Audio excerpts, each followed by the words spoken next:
All right, so welcome back to this week's webinar. I am Jason Yarusi of Yarusi Holdings, a multifamily investment firm here in Tennessee. Today, we're going to talk about securing financing for your multifamily syndication. So this is a great topic, especially with what's happening in today's markets. And so ideally for your syndication is that you are going to bring on some financing to partner with the equity that you bring to the deal.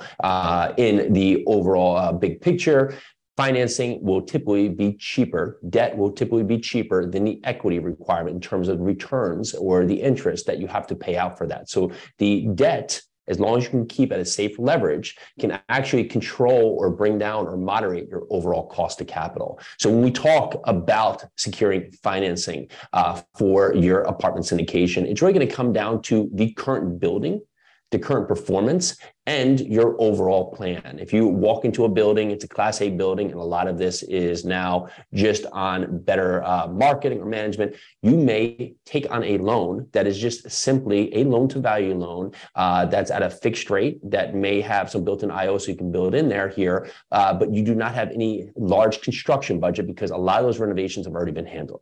However, on the opposite side of that, you now have a renovation play where you're going to walk in and the building has been managed or held by an ownership group, whether for a couple of years or many years, where they have not made updates to meet the market standards of today. And that may incorporate bringing in money for construction. Now, you can do this in a number of ways. You can do this where you can get a loan-to-value loan and you can raise that money through equity.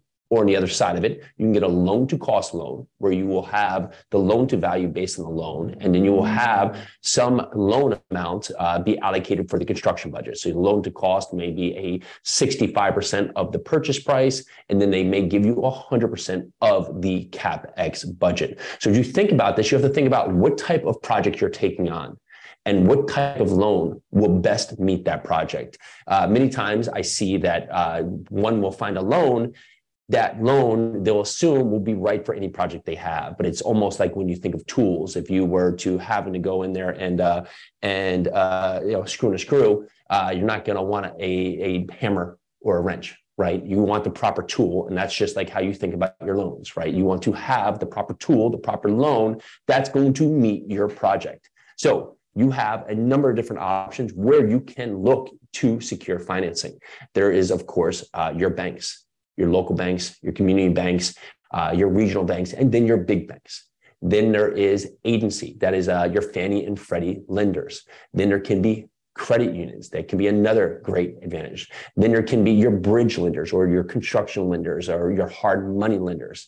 Then there can be your life insurance companies. Now, all of these can meet different applications. The local community banks, although their terms may not be as aggressive or ideal as some of the bigger box lenders like the Fannies or Freddies or Life Cos, who may give you more interest only or a better loan to value, they will have a different box because typically they're loaning off their balance sheet or they're loaning from in-house. And so their decisions may be more relationship based. Whereas when you work with a Fannie or Freddie agency lender, those agency lenders are going to have parameters and your deal either fits in those parameters or does not. So as you source and size your deal, it's either great to have a great broker that can help you navigate the waters to understand what is the best deal for you, or for you to continue, and really the best path forward is to have both of these completed, is to have as many conversations as possible to make as many relationships as possible going forward.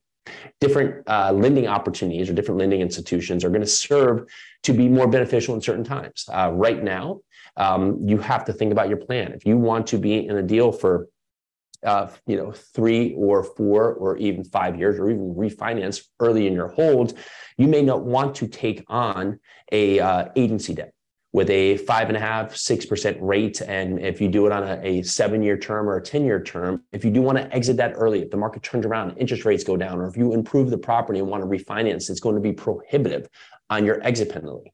Whereas a bank, although the terms may be less, maybe you'll get less interest only, maybe your amortization will be less, maybe your term will be less. However, they usually will have a lower prepayment penalty or no prepayment penalty. So you'll be able to be more fluent within the market, which may fit today's scenario. So looking at your deal, your project, you have to ask the question, what is my plan?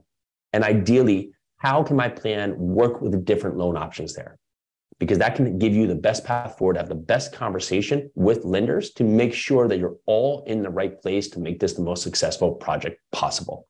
So that talks a lot about securing financing. Again, I am Jason Yarusi. If you like me here, make sure you go down there, hit that follow button, make sure you get in the know. So each time we pop up each week, you have those alerts happening here. Thank you so much for talking. Thank you so much for joining with us today. Look forward to seeing you next week. Let's do this.